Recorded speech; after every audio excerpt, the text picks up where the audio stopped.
बिस्मिल्लाहिर्रहमानिर्रहीम। अस्सलाम वालेकुम मेरे प्यारे व्यूवर्स, उम्मीद है आप सब खैरियत से होंगे। आज का जो हमारा टॉपिक है वो meaning and nature of philosophy है।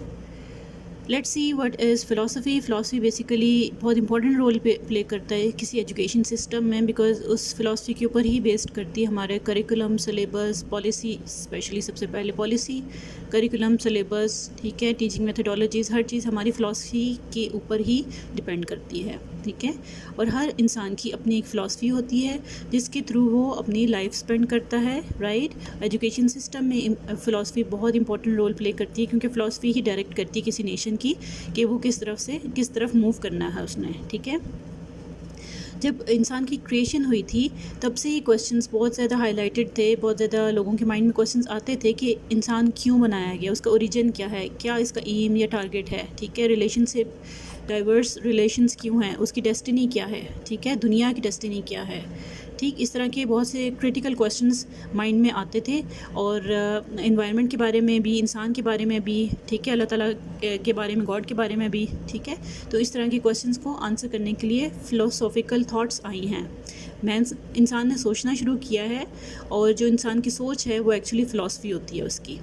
और ये ह्यूमन बीइंग के डिफरेंट एस्पेक्ट को डील करती है, ह्यूमन एक्टिविटी को भी डील करती है, और एक दूसरे से डिफरेंशिएट भी करती है। हर इंसान की फ़िलासफ़ी डिफरेंट होती है, उसके थॉट्स डिफरेंट होते हैं, उसके आइडियाज़ डिफरेंट होते हैं, इसीलिए उसकी फ़िलासफ़ी डिफरेंट होती है, और उसके जो है ना, हर एस्पेक्ट ऑफ लाइफ वो डिफरेंट होता है। चलें अब देखते हैं इसका मीनिंग क्या है। Meaning of philosophy Greek word से निकला है, philo and sophia. Philo means love and sophia means wisdom, ठीक है। तो इसका मतलब है लव ऑफ विज़डम। pythagoras ने सबसे पहले अपने आप को फ़िलासफ़र कहा था, सबसे पहले इसने ये वर्ड यूज़ किया था। और उसने कहा था फ़िलासफ़र का, according to him the meaning was the person who wants to know something, मतलब वो सीखना चाहता है या सीख रहा होता है, या सीखने की स्टेज पे होता है, ठीक है। इससे पहले ये वर्ड यूज़ नहीं होता था, ठीक है। और लियोन ने जो कहा था, ask him of who he was, he said, Leon ने उससे पूछा था पाइथागोरस से, तो पाइथागोरस ने कहा था आई एम अ फ़िलासफ़र, ठीक है। फ़िलासफ़र मतलब स्पेक्टेटर। स्पेक्टेटर का मतलब हमारे पास आता है कि जो पर्सन जो गुड लिसनर होता है, जो सीखना चाहता है, जो ऑब्ज़र्व करता है, ठीक है। और ये एक उस टाइम पे एंशिएंट गेम्स का नाम होता था, ठीक है। इससे पहले जो थिंकर्स होते थे, जो वाइज मैन होते थे, उनको सेज कहा जाता था। उनके बारे में ये कहा जाता था कि वो बाकियों से अलग है और उनको सब कुछ पता है, ठीक है। लेकिन pythagoras ने अपना नाम फ़िलासफ़र इंट्रोड्यूस कराया था, और इसका मीनिंग क्या था, one who is attempting to find out, जो सीक आउट करता है, फाइंड आउट करता है, नॉलेज गेन करने की कोशिश करता है। ओके, मैन एंड वुमेन की कैटेगराइज किया गया था 3 ग्रुप्स में, ठीक है। pythagoras ने कहा था दोज हु लव प्लेयर, ऐसे लोग जिनको प्लेयर पसंद है, जिनको एक्टिविटीज़ पसंद है, और जिनको विजडम पसंद है। ऐसे 3 कैटेगरीज़ के आदमी और औरतें होती हैं। फ़िलासफ़ी एक्चुअली क्या है, जर्नल या फंडामेंटल प्रॉब्लम्स को सर्च आउट करने का नाम फ़िलासफ़ी है, ठीक है। कोई प्रॉब्लम्स हैं related to existence, knowledge, value, reason, mind and language, इनका आपस में क्या कनेक्शन है, और इनके से रिलेटेड जो प्रॉब्लम्स हैं, जो एक्चुअली प्रॉब्लम्स हमें कह सकते हैं ओरिजिन, लाइक पुराने मसले मसाइल हैं, जो कि किसी ने उसका सोल्यूशन फाइंड आउट नहीं किया। दुनिया क्यों बनी है, हम क्यों आए हैं, हमारा एग्जिस्टेंस कब तक है, ठीक है। इससे रिलेटेड, वैल्यू से रिलेटेड, नॉलेज से रिलेटेड, जो हार्ड एंड फास्ट रूल है, दिन क्यों आता है, रात क्यों आता है, हमें किसने बनाया, ठीक है। इससे रिलेटेड, एग्जिस्टेंस से रिलेटेड जो भी क्वेश्चंस हैं, उनका आंसर फाइंड आउट करने के लिए philosophers they try to find out those answers, right. और फंडामेंटल प्रॉब्लम्स को सीक आउट करने के लिए फ़िलासफ़र्स ने अपनी अटैम्प्ट दी है।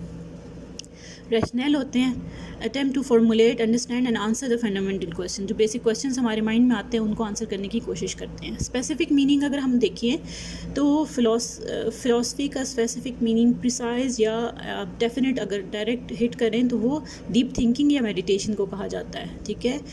Concern itself to God and soul and nature, ठीक है। गॉड को, सोल को और नेचर को या एनवायरनमेंट को हिट किया जाता है, उसी के बारे में बताया जाता है। हेंडरसन और उसके कुलीग ने जो फ़िलासफ़ी की डेफिनेशन दी थी वो है, philosophy is a rigorous disciplined and guarded analysis of some most difficult problem which man has ever faced, जो कि इंसान ने अभी तक फेस किए हैं, उनके आंसर फाइंड आउट करने के लिए एक्चुअली थिंकर्स थिंक करते हैं। कुछ जो प्रॉब्लम्स हैं या जो मतलब ऐसे क्वेश्चन जिनके आंसर नहीं मिलते, वो फिलोसफर्स सोच के उसके आंसर फाइंड आउट करने की कोशिश करते हैं कि नॉलेज, फॉर एग्जांपल क्वेश्चंस किस तरह के, व्हाट इज़ नॉलेज, वर्ल्ड क्या है, ठीक है, हमें किसने बनाया, where is God, who is God, right, who I am, और why this life has been given to me, aim क्या है इस लाइफ का, और मुझे ज़िंदा क्यों रहना चाहिए। इस तरह की डिफरेंट, इस तरह के और भी क्वेश्चंस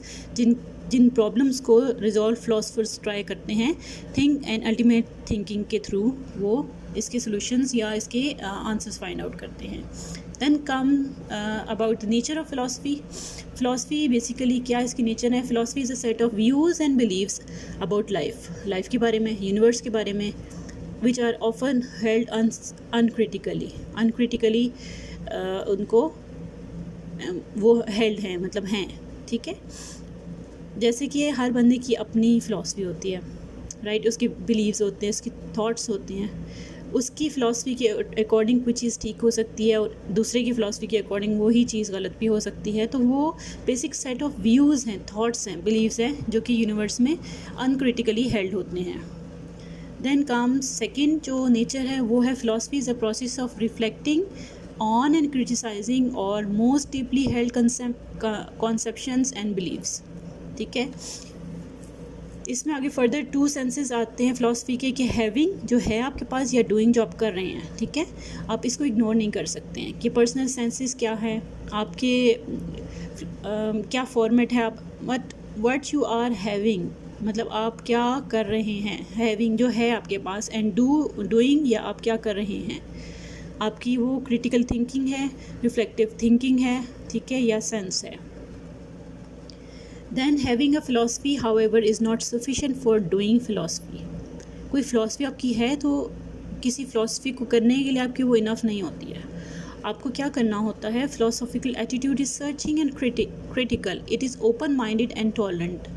बिल्कुल ओपन माइंड होके बहुत कुछ सोचना पड़ता है और टॉलरेंस भी क्रिएट करनी पड़ती है अपने अंदर, willing to look at all sides. एक एस्पेक्ट पे आपने आंसर फाइंड आउट करके या सोल्यूशन फाइंड आउट करके रिस्ट्रिक्ट नहीं हो जाना। You have to make up your mind and open your mind to see all the aspect, सारे एस्पेक्ट के ऊपर थिंक करना है। कोई हर एक का पॉइंट ऑफ व्यू, जैसे अरिस्टोटल करता था, प्लेटो भी करता था, वो क्या करते थे, वो जाके कॉमन मैन से मिलते थे और उनसे क्वेश्चंस रेज करते थे, उनसे उनकी थॉट्स पूछते थे। तो this is the way through which you can know about the thinking of other people, ठीक है।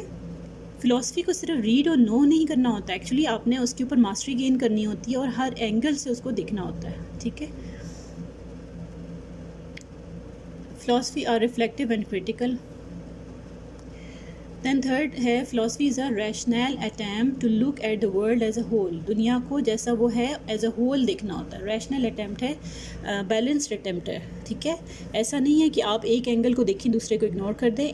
You have to see the combination of thoughts, चाहे वो साइंसेस में है, ह्यूमन एक्सपीरियंसेस हैं, कंसिस्टेंट वर्ल्ड के बारे में है, ठीक है। आपने लाइफ को एज अ होल देखना होता है, साइंटिफिक पॉइंट ऑफ व्यू से, different artistic point of view से, डिफरेंट पॉइंट ऑफ व्यू से, टोटल में देखना होता है।